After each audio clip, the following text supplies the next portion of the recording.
अच्छा बेटा, O levels की फिजिक्स में आज हम स्टार्ट करने जा रहे हैं न्यूक्लियर फिजिक्स। और न्यूक्लियर फिजिक्स या एटॉमिक फिजिक्स में या कुछ टीचर इसको रेडियो एक्टिविटी के नाम से पढ़ाते हैं। सबसे पहले थोड़ी सी केमिस्ट्री की बातें करना होगी। केमिस्ट्री में आप सुनते हैं कि किसी भी एटम के न्यूक्लियस में प्रोटॉन्स रखे हुए हैं, सारे के सारे प्रोटॉन पॉजिटिव होते हैं। और उसी के साथ न्यूट्रॉन रखे हुए हैं, न्यूट्रॉन न्यूट्रल होते हैं। बाहर इलेक्ट्रॉन घूम रहे हैं, इलेक्ट्रॉन के ऊपर नेगेटिव चार्ज होता है। फिर आप ये बात भी जानते हैं कि प्रोटॉन्स और न्यूट्रॉन्स की तादाद हमेशा बराबर होती है। सॉरी, प्रोटॉन्स और इलेक्ट्रॉन्स की तादाद हमेशा बराबर होती है। और इस तादाद को नंबर ऑफ प्रोटॉन्स या नंबर ऑफ इलेक्ट्रॉन अगर इक्वल है तो it is called atomic number. इसको बेटा जेड से डिनोट करते हैं। किसी भी एटम के न्यूक्लियस में जो पार्टिकल रखे हुए हैं, प्रोटॉन्स और न्यूट्रॉन्स, प्रोटॉन और न्यूट्रॉन का कंबाइन नाम होता है न्यूक्लियॉन। और टोटल नंबर ऑफ न्यूक्लियॉन को कहते हैं मास नंबर। मास नंबर को ए से डिनोट करते हैं। फॉर एग्जाम्पल कोई आसान सा एटम ले लेते हैं। बहुत आसान सा एटम हमें लगता है कार्बन।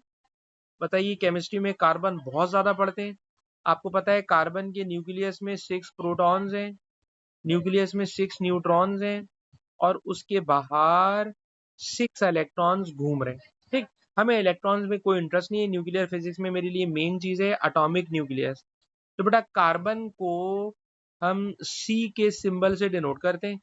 कार्बन का जो एटॉमिक नंबर है, एटॉमिक नंबर का मतलब जो चार्ज नंबर है, वो जाहिर सी बात है 6 है। तो ये एटॉमिक नंबर यहाँ पे लिखते हैं और मास नंबर बेटा यहाँ पे लिखते हैं। ठीक है जनाब। तो कार्बन हो या कोई भी एलिमेंट हो, उस एलिमेंट का मास नंबर ऊपर लिखा जाएगा और एटॉमिक नंबर यहाँ लिखा जाएगा। कोई भी एलिमेंट, ठीक, तो ये कार्बन हो गया। लेकिन आपको पता होगा कि कार्बन अल्लाह ताला ने ऐसे भी बनाए हैं, ऐसे भी कार्बन होते हैं जिसके न्यूक्लियस में प्रोटॉन तो 6 हैं, लेकिन नंबर ऑफ न्यूट्रॉन 6 के बजाय 8 न्यूट्रॉन होते हैं। 6 प्रोटॉन और 8 न्यूट्रॉन, ये वाला कार्बन भी एग्जिस्ट करता है। और अगर ये वाला कार्बन एग्जिस्ट करता है तो आपको पता है प्रोटॉन्स की तादाद एटॉमिक नंबर है, तो एटॉमिक नंबर तो वही 6 होगा इसका, कार्बन का। लेकिन मास नंबर देखिए, 6 + 8 इट मेक्स 14। तो कार्बन 12 भी होता है, कार्बन 14 भी होता है। दोनों के एटॉमिक नंबर सेम है, एटॉमिक मास डिफरेंट है। तो बेटा मसूद, आप मुझे बताइए, एटॉमिक नंबर सेम हो, मास नंबर डिफरेंट हो, तो ये दोनों एक दूसरे के साथ कौन सा रिलेशन रखते हैं, कौन सा इनका आपस में रिश्ता है? They are called isotopes. ये सब के सब एक दूसरे के आइसोटोप्स कहलाते हैं। ठीक है जनाब। ये कार्बन 12, कार्बन 14 दोनों एक दूसरे के आइसोटोप होते हैं। ठीक है जनाब। अच्छा, अब इसी आइसोटोप के अंदर एक और बात थोड़ी सी आगे चलाइएगा। जैसे अगर मैं बात करूं ऑक्सीजन की, तो ऑक्सीजन है एक, हमारे पास ऑक्सीजन 16 होता है, एक ऑक्सीजन हमारे पास 18 होता है। दोनों ऑक्सीजन है और दोनों एक दूसरे के क्या है, आइसोटोप है। दोनों के अंदर प्रोटॉन बराबर है लेकिन न्यूट्रॉन का डिफरेंस है। लेकिन एक इंटरेस्टिंग बात सुनिएगा कि ये वाला जो ऑक्सीजन 16 है, ठीक है जनाब, ये एक स्टेबल न्यूक्लियस है। इसको आसान जुबान में कह लें, ये एक नॉर्मल सा एटम है। लेकिन ऑक्सीजन 18 एबनॉर्मल है। ठीक। और अगर ये एबनॉर्मल है तो नेचर हर चीज को स्टेबल की तरफ जाने की कोशिश कराती है। तो जनाब, ये जो अनस्टेबल न्यूक्लियस है, ये अपने आप को स्टेबल न्यूक्लियस में कन्वर्ट करने की कोशिश करता है। ठीक है जनाब। ऑक्सीजन 18 अनस्टेबल आइसोटोप है, ये अपने आप को स्टेबल ऑक्सीजन 16 में कन्वर्ट करने की कोशिश करता है। इस कन्वर्जन की कोशिश में इस ऑक्सीजन 18 में से इनविजिबल, नजर ना आने वाली रेडिएशंस का इमिशन स्टार्ट हो जाता है। इनविजिबल रेडिएशंस का इमिशन, इसी चीज का नाम है रेडियो एक्टिविटी। तो बेटा अरीशा, आपको क्या समझ में आया, रेडियो एक्टिविटी क्यों हो रही है, बेटा बताइए।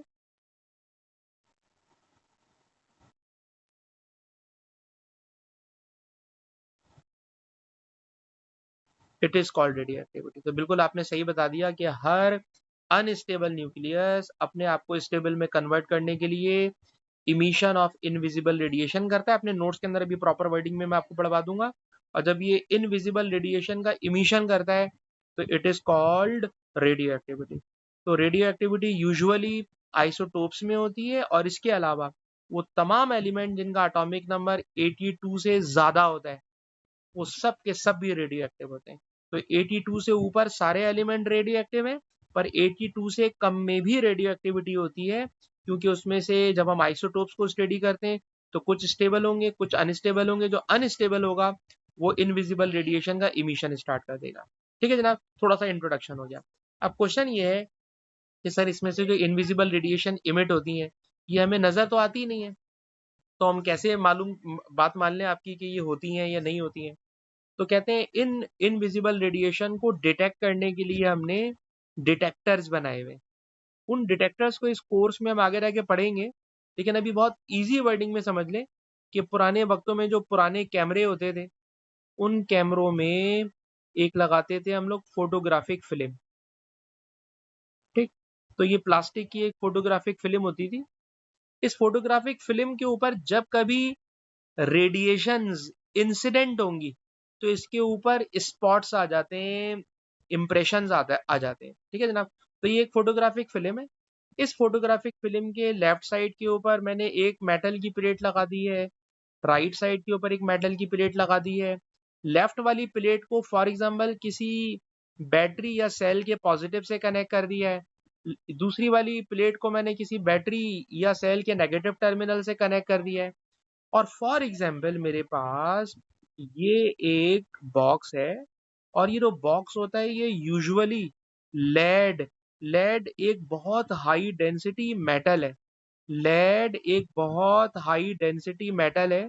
उस हाई डेंसिटी मेटल का ये बॉक्स है, ये लेड का बॉक्स है। इस लेड के बॉक्स में मैंने कोई रेडियो एक्टिव एलिमेंट लाके रख दिया, कोई ऐसा एलिमेंट लाके रख दिया जिसका एटॉमिक नंबर 82 से ज्यादा है, या वो कोई रेडियो एक्टिव आइसोटोप है। फॉर एग्जांपल ये मटेरियल है, तो बेटा इस मटेरियल में से रेडिएशंस निकलेंगी जो इनविजिबल होंगी, नजर नहीं आएंगी। लेकिन अगर इनके सामने मैंने कोई फोटोग्राफिक फिल्म लगाई हुई हो, फोटोग्राफिक प्लेट लगाई हुई हो, तो ये रेडिएशन जब इस फोटोग्राफिक फिल्म से इंसिडेंट करेंगी, टकराएंगी, तो यहाँ पर कोई ना कोई इंप्रेशन आ जाएगा। और जो इंप्रेशन आ जाएगा तो मैं समझ जाऊंगा कि इस फोटोग्राफिक प्लेट के ऊपर कोई रेडिएशन है जो कि इंसिडेंट हो रही है। कहते हैं अगर लेफ्ट और राइट पर पॉजिटिव और नेगेटिव प्लेट ना हो, ठीक है, पॉजिटिव नेगेटिव प्लेट नहीं है, तब तो रेडिएशन ऐसे ही इधर उधर घूम रही होती है। ठीक है जनाब, सीधी भी जा रही होती है, क्रॉस में भी जा रही होती है। लेकिन अगर लेफ्ट साइड पे नेगेटिव प्लेट है और राइट साइड पे पॉजिटिव प्लेट है, जैसे कि मैंने डायग्राम बनाई है, तो हम देखते हैं कि ये रेडिएशन 3 रास्तों में डिवाइड हो जाती है। ये रेडिएशन 3 रास्तों में डिवाइड हो जाती है, और अगर ये 3 अलग अलग ट्रैक के ऊपर जा रही हैं तो इसका मतलब ये हुआ कि इस रेडिएशंस में 3 टाइप्स की रेडिएशन है। उसमें से एक टाइप को अल्फा का नाम दे दिया है, एक टाइप को बीटा का नाम दे दिया है, और एक टाइप को गैमा का नाम दे दिया है। यानी जब कोई unstable nucleus invisible radiation emit करेगा तो इस प्रोसेस का नाम होगा रेडियो एक्टिविटी। इस रेडियो एक्टिविटी में जो रेडिएशंस का इमिशन होगा वो 3 तरह की रेडिएशंस होंगी। एक का नाम अल्फा होगा, एक का नाम बीटा होगा, और एक का नाम गैमा होगा। अभी तो तीनों रेडिएशंस हैं, इन तीनों रेडिएशंस को बहुत तफसील के साथ में आपको पढ़ाऊंगा। ठीक, लेकिन इन तीनों रेडिएशंस को पढ़ाने से पहले मेरे अपने ख्याल में जितनी बातें मैंने अभी आपको पढ़ाई हैं, इन सारी बातों को लेके अगर मैं आपको नोट्स में चला जाऊं तो नोट्स के अंदर इन सारी बातों को मैंने बहुत वेल ऑर्गेनाइज वे में लिखा हुआ होगा, लेकिन मुझे याद नहीं आ रहा कि मैंने इस टॉपिक के नोट्स कहाँ रखे हुए हैं, और उसको ढूंढने में अभी मैं टाइम भी नहीं ज़ाया करना चाह रहा। तो चलें अभी नोट्स के बगैर चलें, जब मैं टॉपिक कंप्लीट कर लूंगा तो फिर आखिर में इस चीज़ को देखते हैं। ठीक है जी, मुझे याद नहीं आ रहा कि वो मैंने कहाँ रखा हुआ है, इसलिए मैं वापस अपनी उसी जगह पर आ रहा हूँ। अच्छा जी, यहाँ तक की हम बात कर चुके हैं, थोड़ा और आगे चलते हैं। ये बताइए अल्फा बीटा गैमा 3 तरह की रेज हो गई। अब ये जो बड़ा 3 तरह की रेडिएशंस हैं, इन 3 तरह की रेडिएशंस के लिए हम आपको 5 हेडिंग्स पढ़ाते हैं। ठीक है जनाब, इस पूरे चैप्टर को कंप्लीट करने के लिए आपको 5 हेडिंग्स आना चाहिए। नंबर 1 फर्स्ट हेडिंग होती है नेचर ऑफ रेडिएशन, ये खाली नेचर अभी लिख लें। Number 1 nature. Number 2 nuclear change, इस बात का मतलब अभी बताता हूँ, 5 हेडिंग्स को पहले लिस्टिंग कर रहा हूँ। न्यूक्लियर चेंज, फिर हम पढ़ाते हैं आयोनाइजेशन,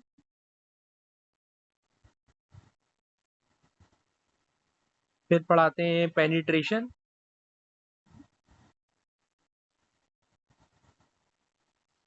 और लास्ट वन होती है आयोनाइजेशन, पेनिट्रेशन, डिफ्लेक्शन।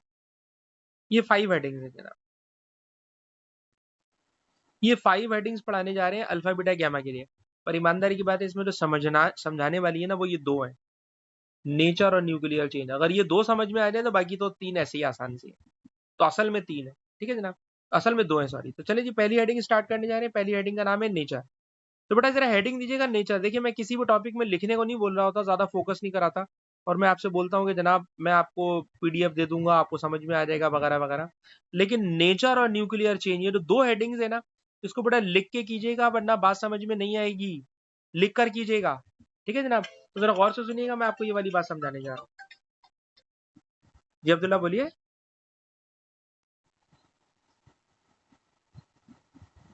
हाँ हाँ जी जी जी, डलवा डलवा।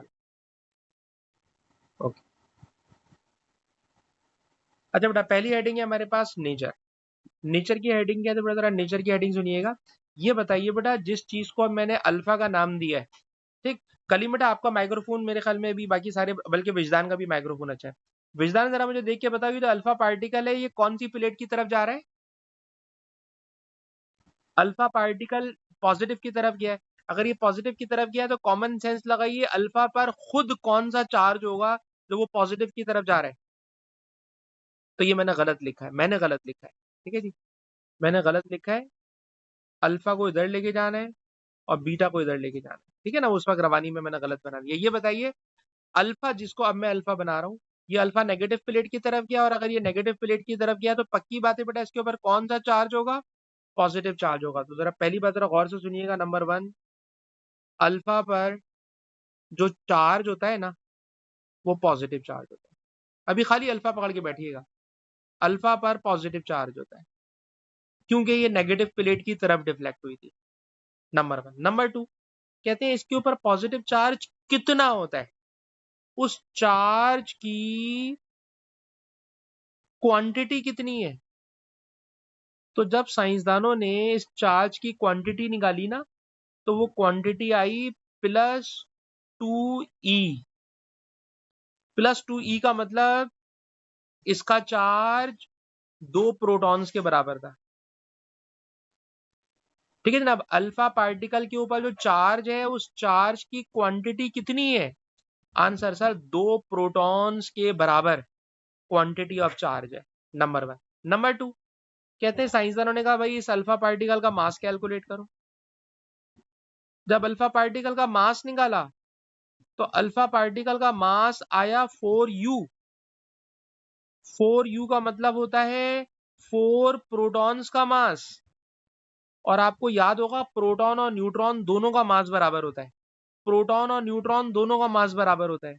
तो आप समझ लो 4u का मतलब होता है 2 प्रोटॉन्स और 2 न्यूट्रॉन्स का मास। तो याद रखिएगा, अल्फा पार्टिकल इनविजिबल है, नजर नहीं आता, लेकिन हमारे पास कुछ मेथड ऐसे हैं जिससे हम उसका चार्ज कैलकुलेट कर सकते हैं, मास कैलकुलेट कर सकते हैं। तो बेटा विजदान, अल्फा पार्टिकल का चार्ज +2e, यानी 2 प्रोटॉन के बराबर। अल्फा पार्टिकल का मास 4u, यानी 2 प्रोटॉन्स और 2 न्यूट्रॉन्स के बराबर। तो जब साइंसदानों ने ये वाली बात लिखी, तो उन्हें याद आया कि पीरियोडिक टेबल में हमारे पास एक एलिमेंट ऐसा होता है जिसके अंदर 2 प्रोटॉन होते हैं, 2 न्यूट्रॉन होते हैं। तो क्या विजदान, आप मुझे पीरियोडिक टेबल में बड़ा आसान सा एलिमेंट है, नाम बता सकते हो जिसके अंदर 2 प्रोटॉन और 2 न्यूट्रॉन होते हो Wijdan?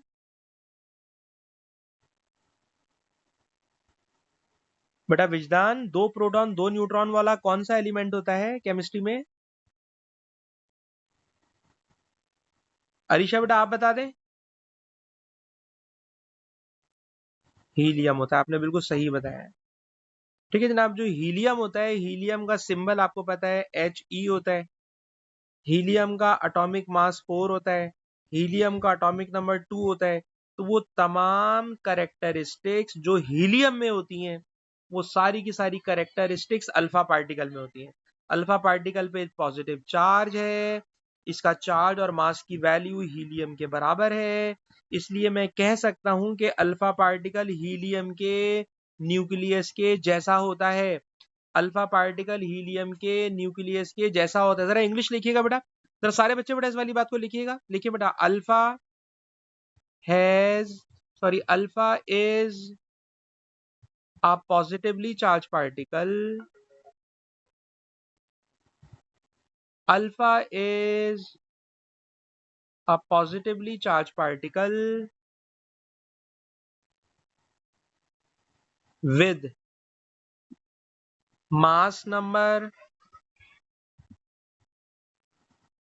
4 and charge number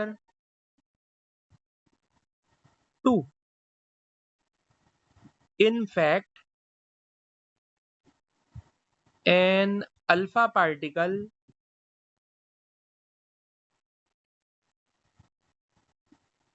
is a helium nucleus. बेटा विजदान, मैं आपको ज्यादा फोकस कर रहा हूँ। विजदान बेटा आप मुझे रिप्लाई नहीं कर रहे। विजदान आप बैठे हुए, तो जरा मुझे अल्फा पे कमेंट्री करके बताओ। सब कुछ तुम्हारे सामने लिखा हुआ है, क्या समझ में आया? विजदान बेटा अल्फा पे बोलो।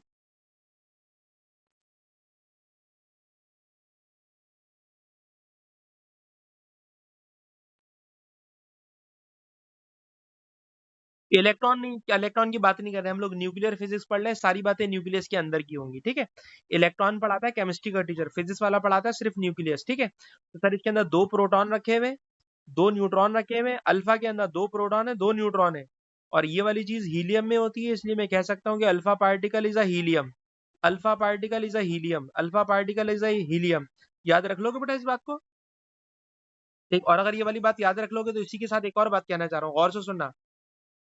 कोई एलिमेंट है, उस एलिमेंट का मुझे नाम नहीं पता, और नाम के चक्कर में पढ़ो भी नहीं, कोई होगा एलिमेंट। मैंने कहा यार उस एलिमेंट के न्यूक्लियस में आसानी के लिए नंबर लिख रहा हूँ, 100 प्रोटॉन है, 100 न्यूट्रॉन है, ठीक है। इसमें से एक अल्फा निकल के भाग गया, तो पता है एक अल्फा निकल के भाग जाने का मतलब अभी भी मैंने बताया है। अल्फा के अंदर 2 प्रोटॉन होते हैं, 2 न्यूट्रॉन होते हैं, याद रखना। अल्फा के अंदर 2 प्रोटॉन 2 न्यूट्रॉन है, एक अल्फा भाग गया, इसका मतलब है 2 प्रोटॉन भाग गए, 2 न्यूट्रॉन भाग गए। तो बताना ये जो न्यूक्लियस है जो पहले से बना हुआ है 100 प्रोटॉन 100 न्यूट्रॉन वाला, इसमें विजदान बेटा मुझे बताओ अब प्रोटॉन कितने बाकी बचेंगे? 98 प्रोटॉन, जबरदस्त। और न्यूट्रॉन कितने बाकी बचेंगे? सेम होंगे, 98 न्यूट्रॉन होंगे। तो अगर मैं तुमसे बोलूं कि जो एलिमेंट मैंने पहले लिखा हुआ था उसका एटॉमिक नंबर 100 था, मास नंबर 200 था। अब जो नया बना है, ये जिसको मैं रेड कलर से हाईलाइट कर रहा हूँ, ये जो नया बना है, इस नए का नाम मैंने रख दिया वाई। और जब मैंने इसका नाम रखा वाई, तो आप जरा मुझे बताना इसका एटॉमिक नंबर कितना है रेड वाले का?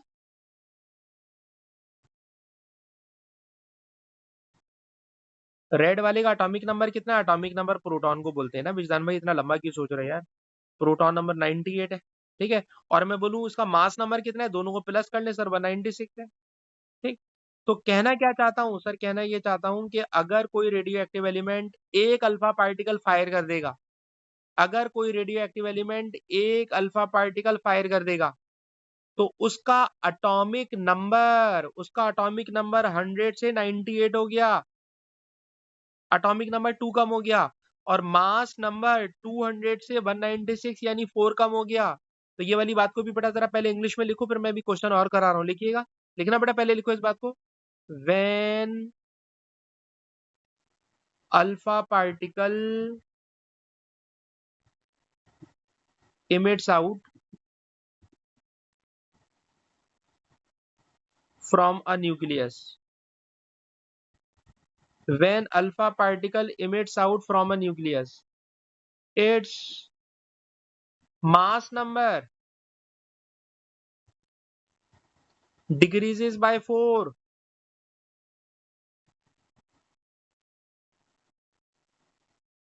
and charge number or atomic number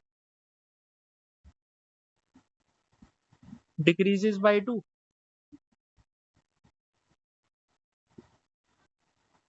ठीक है ना। अब जब कोई अल्फा पार्टिकल इमिट करेगा तो मास नंबर 4 कम हो जाएगा और एटॉमिक नंबर 2 कम हो जाएगा। इस वाली बात को याद करो, इस बहुत सारे सवालों में कराऊंगा। ठीक। अभी जरा एक और देखिएगा इक्वेशन। विजदान भाई आपसे प्रैक्टिस करा रहा हूँ। यहाँ पे मैंने नंबर लिख दिया है फॉर एग्जाम्पल 100, यहाँ पे मैंने नंबर लिख दिया है फॉर एग्जाम्पल 50। मैंने कहा यार इसमें से अल्फा निकल गया, तो बताना y के ऊपर यहाँ पे क्या लिखूंगा बेटा, बताओ विजदान।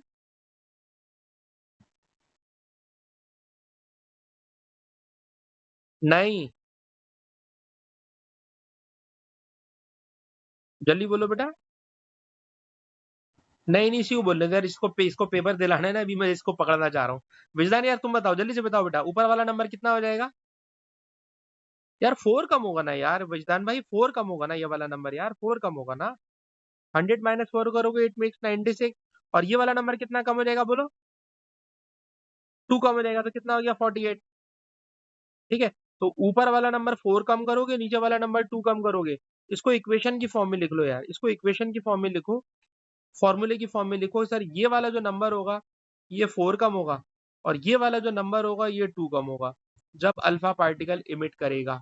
जब अल्फा पार्टिकल इमिट होगा तो ये वाला नंबर 4 कम हो जाएगा, ये वाला नंबर 2 कम हो जाएगा जब अल्फा निकलेगा।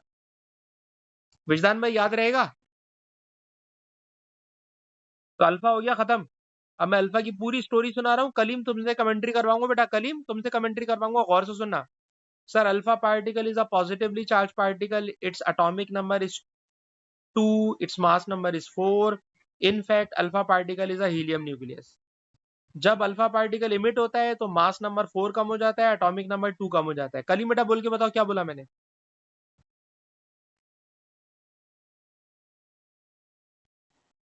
हाँ हाँ हाँ,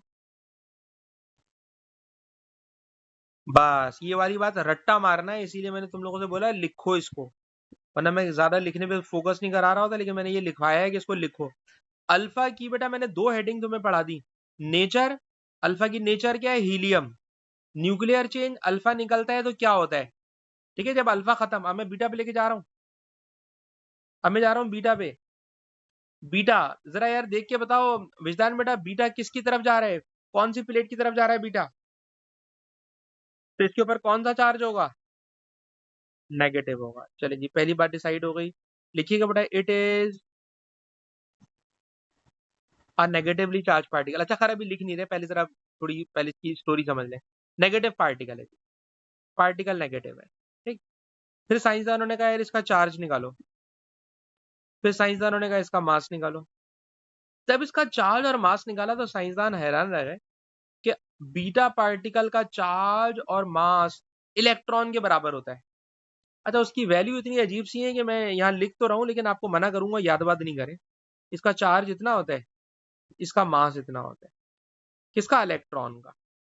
तो जो इलेक्ट्रॉन की वैल्यूज हैं, जो इलेक्ट्रॉन के लिए वैल्यूज हैं, सेम वैल्यूज चार्ज की और मास की बीटा पार्टिकल के लिए हैं।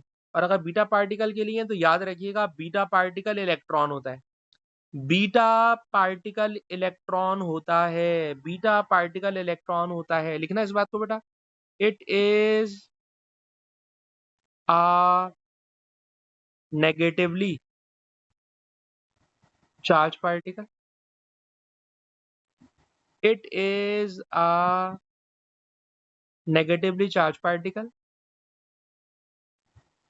its mass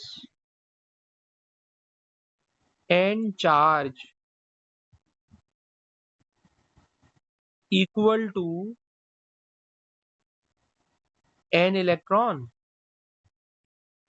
its mass and charge equal to an electron। In fact, an alpha particle, sorry, beta particle is an electron. Beta particle electron होता है, अल्फा पार्टिकल हीलियम होता है, बीटा पार्टिकल इलेक्ट्रॉन होता है। अब अगर तुम में से कोई समझदार बच्चा होगा तो उसको एक ऑब्जेक्शन होना चाहिए। ऑब्जेक्शन सुनना, सर न्यूक्लियस में प्रोटॉन्स होते हैं, न्यूट्रॉन होते हैं, और आप कह रहे हैं रेडियो एक्टिविटी में न्यूक्लियस के अंदर से इलेक्ट्रॉन निकलता है जिसका नाम बीटा पार्टिकल होता है।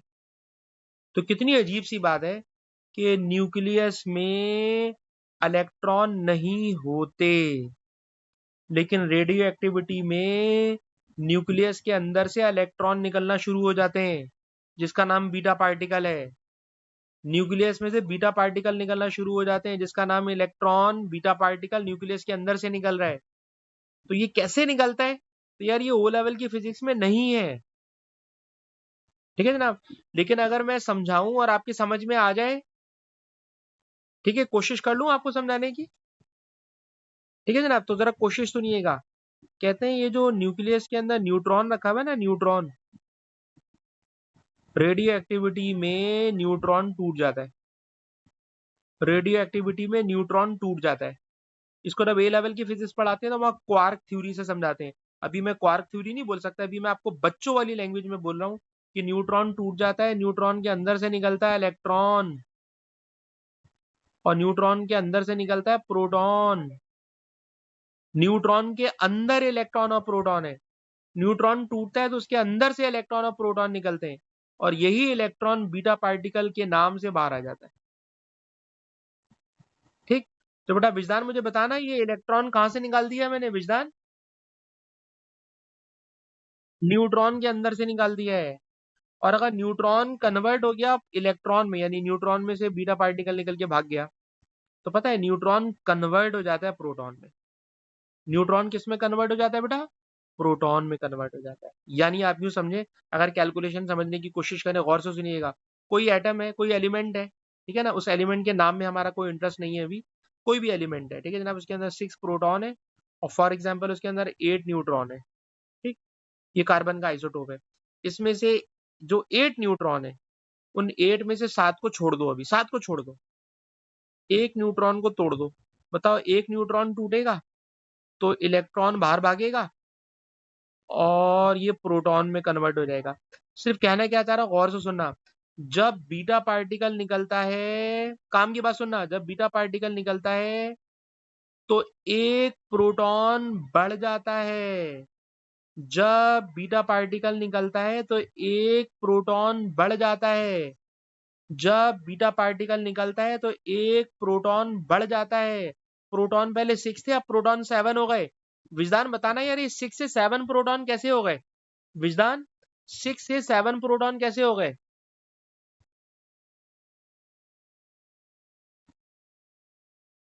प्रोटॉन वहीं पे बैठा रह जाता है, सही बात है। अच्छा बताना, प्रोटॉन तो 7 हो गए, न्यूट्रॉन कितने रह जाएंगे?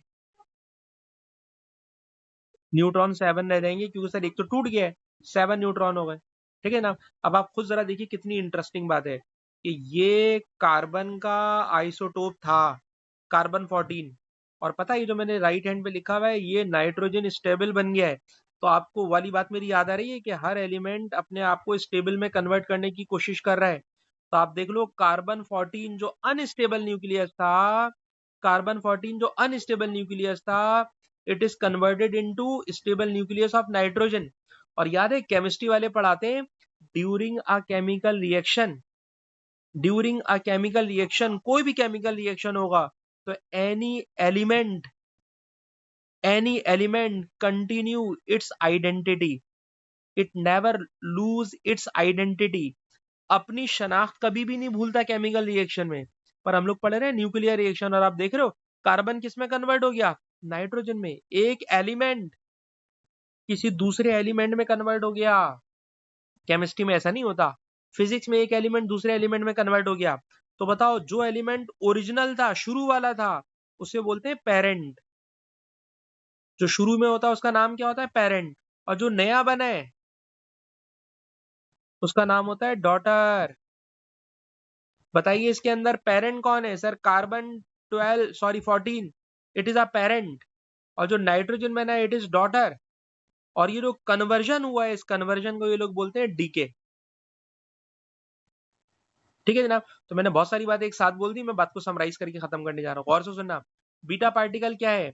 Sir beta particle negative charge particle है।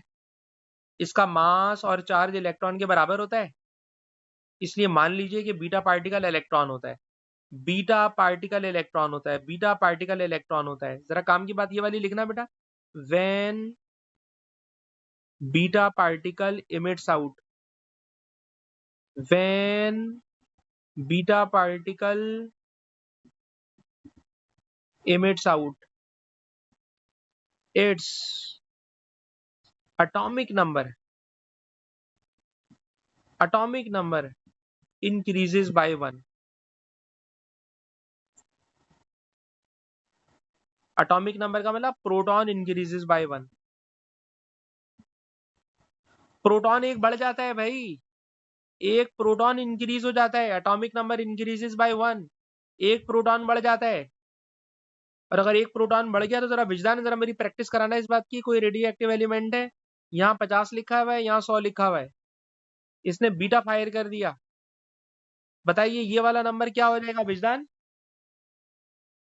अबे 51 हो जाएगा यार, इंक्रीजेस बाय 1। यार विजदान भाई पता नहीं क्या कर रहे हो यार आप। इतनी मेहनत से हम आपको एक बात समझा रहे हैं, increases by 1, increases by 1। Proton बढ़ जाता है, प्रोटॉन बढ़ जाता है, प्रोटॉन 50 से 51 हो जाएगा ना यार। जी विजदान भाई। अब देखो देखो ऊपर जाके देखो, जरा गौर से देखो, 8 से 7 क्या चीज हो गई? प्रोटॉन नंबर देख के बताओ, खाली प्रोटॉन नंबर को देखना, किसी और को नहीं देखना। प्रोटॉन पहले 6 था, अब 7 हो गया। खाली प्रोटॉन नंबर देखो यार। ये होता है ना proton number, proton number is atomic number. तो एटॉमिक नंबर देख के बताओ, पहले 6 था अब 7 हो गया। तो एटॉमिक नंबर में क्या चेंज आया विजदान बेटा बोलो? बढ़ गया। और अब अगर ये नंबर बढ़ गया तो 50 से 49 थोड़ी होगा यार, 51 हो जाएगा। ठीक। ऊपर वाले नंबर में कोई चेंज नहीं आता। No change in mass number, no change in mass number, कोई चेंज नहीं आता मास नंबर में।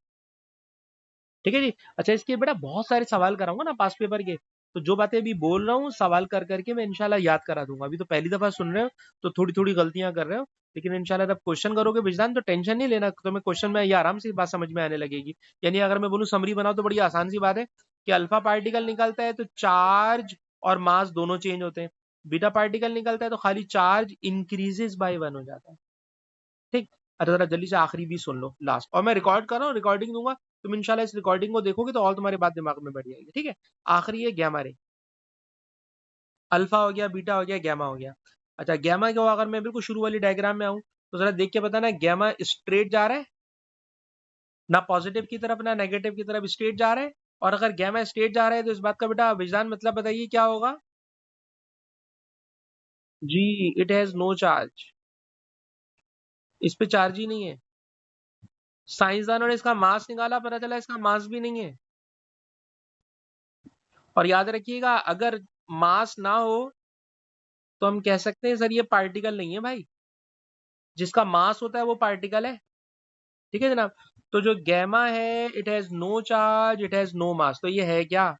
Sir it is electromagnetic wave, it is electromagnetic radiation. और इलेक्ट्रोमैग्नेटिक रेडिएशन मैंने तुम्हें पढ़ाई हुई है विजदान, याद है? Ultra violet, X ray, gamma ray, visible, infrared. तो ये गैमा रे याद आया? हमने गैमा रे कहाँ पढ़ा हुआ ऑलरेडी? सर गैमा रे हमने पढ़ा हुआ है इलेक्ट्रोमैग्नेटिक वेव में। तो ये इलेक्ट्रोमैग्नेटिक रेडिएशन है। ठीक है। और अगर अल्फा गैमा, ये तो इसकी नेचर हो गई। और अगर किसी भी एलिमेंट में से गैमा रे निकले तो कुछ भी नहीं होता भाई। When gamma ray emit out, when gamma ray, when gamma rays emit out, no change, कोई चेंज होता ही नहीं, इसलिए मैं लंबी नहीं करना चाह रहा। ठीक है ना, कोई चेंज नहीं होता इसलिए मैं लंबी नहीं करना चाह रहा। ठीक। तो आज की क्लास में मैंने जितनी बातें बोली हैं, मैंने आपसे कहा था ना टोटल 5 हेडिंग्स हैं, 5 में से 2 बड़ी-बड़ी हेडिंग्स मैंने आपको सुना दी हैं। 3 हेडिंग्स रह गई हैं जो मैं कल की ये जो भी नेक्स्ट क्लास होगी उसमें करा दूँगा।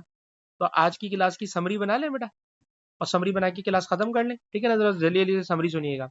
सबसे पहले बेटा मैंने ये बात बताई कि किसी भी एटम के न्यूक्लियस में प्रोटॉन्स की तादाद को कहते हैं एटॉमिक नंबर। किसी भी एटम के न्यूक्लियस में प्रोटॉन और न्यूट्रॉन दोनों का नाम होता है न्यूक्लियॉन। तो नंबर ऑफ न्यूक्लियॉन ए से डिनोट करते हैं, ठीक है? किसी भी एलिमेंट में जो नंबर यहाँ लिखा होता है वो होता है मास नंबर, और जो नंबर नीचे लिखा होता है वो होता है एटॉमिक नंबर, ठीक है जनाब? तो ये मास नंबर है और ये इसका एटॉमिक नंबर है, ठीक? अच्छा, फिर मैंने आपको पढ़ाया बेटा कि हर एलिमेंट में जैसे कार्बन 12 है तो कार्बन 14 भी होता है। तो ये दोनों एक दूसरे के क्या है बेटा? आइसोटोप्स हैं। इन आइसोटोप के अंदर ये वाला आइसोटोप कैसा है? सर ये एबनॉर्मल है, अनस्टेबल है। ये अपने आप को स्टेबल में कन्वर्ट करना चाहता है, तो ये क्या शुरू कर देगा?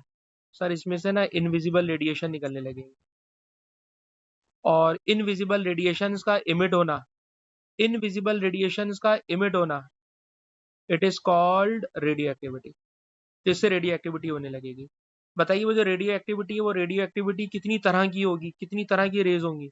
सर 3 तरह की होंगी, अल्फा, बीटा और गैमा। 3 तरह की रेज हैं। उन 3 तरह की रेज को भी तफसील से मैंने आपको पढ़ाया, जो यहाँ समरी बना रहा हूँ। अल्फा पे सर पॉजिटिव चार्ज होता है, बीटा पे नेगेटिव चार्ज होता है, गैमा पे कोई चार्ज नहीं होता। अल्फा होता क्या है? सर अल्फा हीलियम के न्यूक्लियस के जैसा होता है। बीटा क्या होता है? सर बीटा इलेक्ट्रॉन होता है। गैमा क्या होता है? सर गैमा इलेक्ट्रोमैग्नेटिक रेडिएशन होती है। सवाल, अल्फा निकलने से क्या चेंज आता है? सर अगर कोई भी radio active element alpha emit करेगा तो ये ऊपर वाला नंबर 4 कम होगा और नीचे वाला नंबर 2 कम होगा। बस ये वाली बात काम की है जो कि आपने याद रखनी है। ये वाला नंबर 4 कम होगा और ये वाला नंबर 2 कम होगा अगर गैम अल्फा इमिट करेगा। बीटा में क्या होगा? सर अगर कोई एलिमेंट बीटा इमिट करेगा तो बीटा इमिट करने से इसमें कोई चेंज नहीं आता। विजदान बताना जेड में क्या चेंज आएगा? बेटा बताओ जेड में क्या चेंज आएगा? विजदान, Z+1 हो जाएगा। बस ये रट्टा लगवाना चाह रहा हूँ, सवालों में यही चीज काम की आएगी, ठीक? गैमा, सर गैमा के निकलने से कुछ होता ही नहीं है, इसलिए इसमें कोई खास बात है ही नहीं, ठीक? तो अगर देखा जाए ना, ये जो समरी है, इसी समरी को बेटा मैंने पूरी क्लास के अंदर लंबी करके सुनाया है, और आखिर में मैंने समरी सुना दी कि अगर तुमने यही याद कर ली बातें तो तुम्हें आराम से सारी बातें इंशाल्लाह कर लोगे। तो टोटल 5 हेडिंग्स हैं।